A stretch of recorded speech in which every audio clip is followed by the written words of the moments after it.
ये आकाशवाणी रायपुर है। प्रादेशिक समाचार बुलेटिन के साथ मैं रत्ना साहू।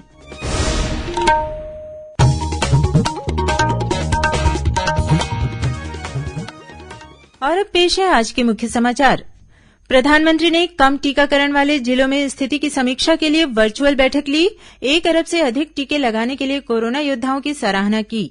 सर्वश्रेष्ठ शासन के लिए किए गए सर्वे में छत्तीसगढ़ शीर्ष 5 राज्यों में शामिल, सूची में मिला चौथा स्थान।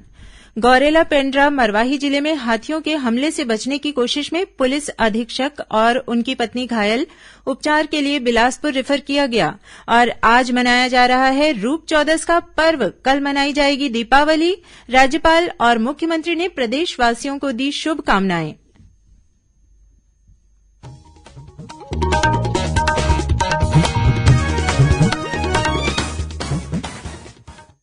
अब समाचार विस्तार से।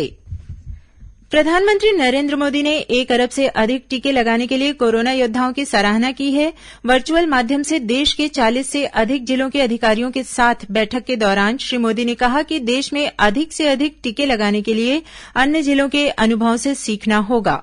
आपको ये भी याद रखना होगा कि देश के जिन राज्यों ने 100% पहली डोज का पड़ाव पूरा किया है, उनमें भी कई जगहों पर अलग अलग तरह की चुनौतियां रही है। कहीं भौगोलिक परिस्थितियों की वजह से मुश्किल आई, तो कहीं संसाधनों की चुनौती रही। लेकिन ये जिले इन चुनौतियों को पार करते ही आगे निकले हैं। वैक्सीनेशन से जुड़ा कई महीने का एक्सपीरियंस हम सबके पास है।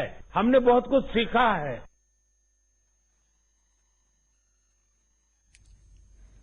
प्रधानमंत्री ने कहा कि टीकाकरण के अभियान में विभिन्न प्रकार की चुनौतियों से निपटने के लिए हर तरह के प्रयास करने होंगे और राज्यों को हर टीका घर घर टीका मंत्र को अपनाना होगा। प्रधानमंत्री ने कहा कि टीकाकरण अभियान में धर्मगुरुओं की भी महत्वपूर्ण भूमिका है। श्री मोदी ने टीकाकरण अभियान में एनसीसी कैडेट सहित सबकी सहायता लेने का सुझाव दिया है। प्रधानमंत्री ने कहा कि अफवाहों के खंडन और भ्रम को दूर करने के लिए जागरूकता अभियान बहुत जरूरी है। इस बैठक में छत्तीसगढ़ के मुख्यमंत्री भूपेश बघेल अपने निवास कार्यालय से वीडियो कॉन्फ्रेंसिंग के जरिए शामिल हुए।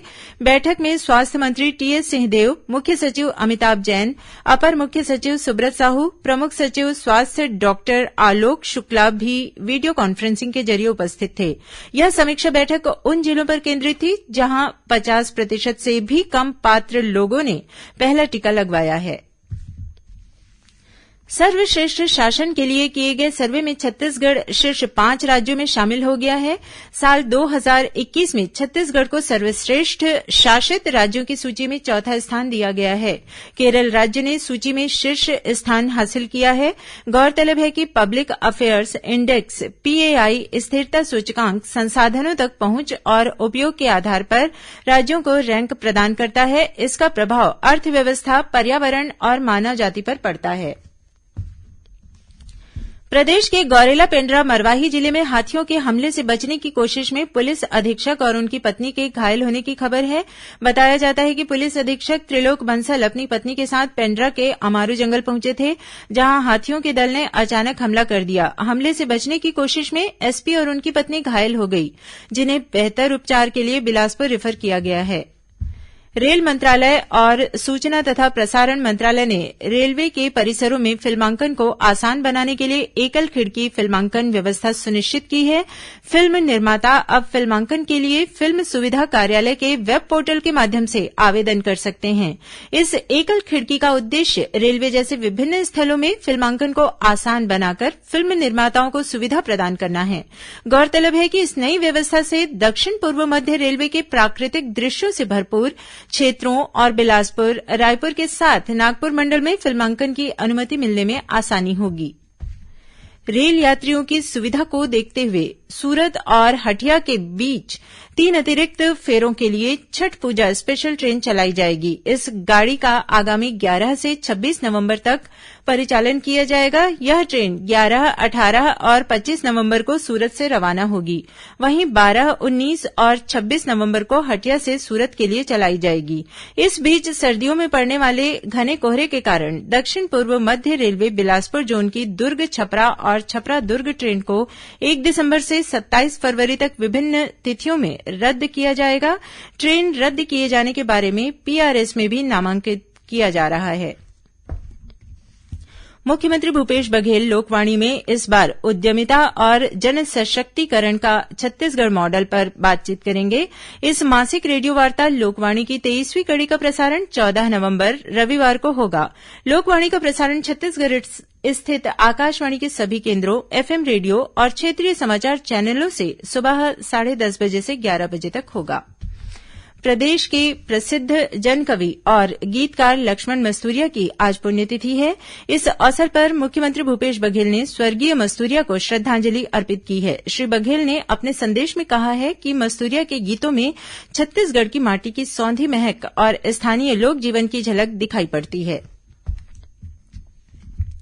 हज 2022 के लिए बीते 1 नवंबर से ऑनलाइन हज आवेदन की प्रक्रिया शुरू हो गई है। राज्य हज कमेटी के कार्यपालन अधिकारी ने बताया कि ऑनलाइन हज आवेदन और संपूर्ण नियमावली तथा आवश्यक दिशा निर्देश केंद्र सरकार की वेबसाइट पर उपलब्ध है।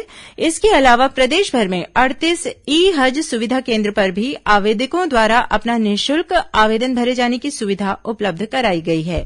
ऑनलाइन हज आवेदन करने की अंतिम तिथि 31 जनवरी निर्धारित की गई है। प्रादेशिक समाचार आप आकाशवाणी रायपुर से सुन रहे हैं और अब आगे बढ़ते हैं बाकी के समाचारों की ओर। रबी फसलों के बीज, उर्वरक और पौध संरक्षण औषधियों की जांच का अभियान प्रदेश के सभी जिलों में शुरू हो गया है। कृषि विभाग के जिला स्तरीय अधिकारी अपने अपने क्षेत्रों में बीज, खाद और औषधियों की जांच के लिए उनका नमूना एकत्र कर रहे हैं। इस दौरान बीते 21 अक्टूबर तक बीज के 2 नमूने और रासायनिक उर्वरक के 8 नमूने अमानक पाए गए हैं। इधर किसानों द्वारा सहकारी समितियों और निजी क्षेत्रों में उपलब्ध रासायनिक उर्वरकों का उठाव शुरू कर दिया गया है। कृषि विभाग से मिली जानकारी के अनुसार किसानों ने अब तक 35,029 मीट्रिक टन खाद का उठाव किया है। उधर राजीव गांधी किसान न्याय योजना के तहत समर्थन मूल्य पर धान बेचने और खरीफ फसलों की खेती के लिए आदान सहायता राशि का लाभ लेने के लिए किसान अब 10 नवंबर तक पंजीयन करा सकेंगे। आज छोटी दीपावली है। इसे रूप चौदस और नरक चौदस के नाम से भी जाना जाता है। परंपरा के अनुसार रूप चौदस पर घरों के आंगन और बाहर रंगोली सजाकर 14 दिए जलाए जाते हैं। राज्य के विभिन्न स्थानों पर रोशनी के इस त्योहार पर प्रतिष्ठानों और घरों में बिजली की झालरों से आकर्षक सजावट की गई है। कल दीपों का पर्व दीपावली मनाया जाएगा। दीपावली को लेकर लोगों में खासा उत्साह है। राजधानी रायपुर सहित प्रदेश के सभी शहरों और कस्बों के बाजारों में काफी चहल पहल और रौनक देखी जा रही है। राज्यपाल अनुसुईया उइके और मुख्यमंत्री भूपेश बघेल ने प्रकाश के महापर्व दीपावली की पूर्व संध्या पर प्रदेशवासियों को बधाई और शुभकामनाएं दी है। राज्यपाल ने अपने शुभकामना संदेश में कहा है कि दीपावली का त्यौहार हमारी समृद्ध वैभवशाली परंपरा का अभिन्न अंग है। मुख्यमंत्री ने अपने संदेश में सभी नागरिकों के लिए सुख, समृद्धि और खुशहाली की कामना की है। उन्होंने कहा कि यह हमारी सामूहिक जिम्मेदारी है कि त्यौहार के उत्साह के साथ हम पर्यावरण और खुद की सुरक्षा का भी ध्यान रखें। नेशनल ग्रीन ट्रिब्यूनल द्वारा जारी निर्देशों के अनुसार इस वर्ष दीपावली, छठ, गुरु पर्व, नया वर्ष और क्रिसमस के अवसर पर पटाखों को फोड़ने की अवधि 2 घंटे निर्धारित की गई है।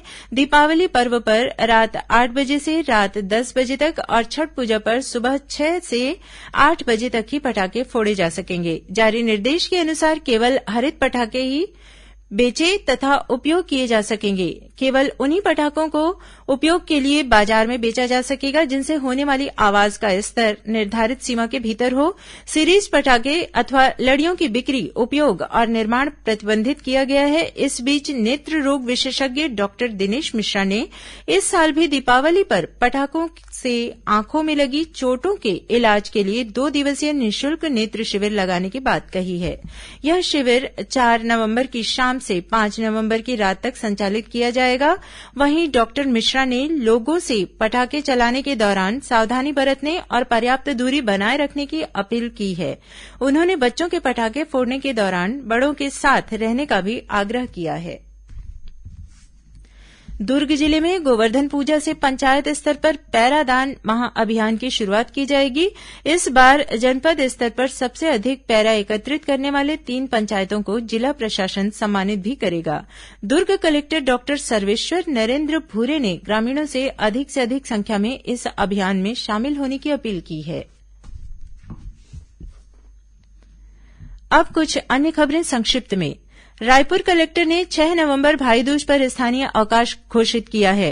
अनुसूचित जाति, जनजाति और अन्य पिछड़ा वर्ग के छात्रों के लिए पोस्ट मैट्रिक छात्रवृत्ति के लिए ऑनलाइन आवेदन आमंत्रित किए गए हैं।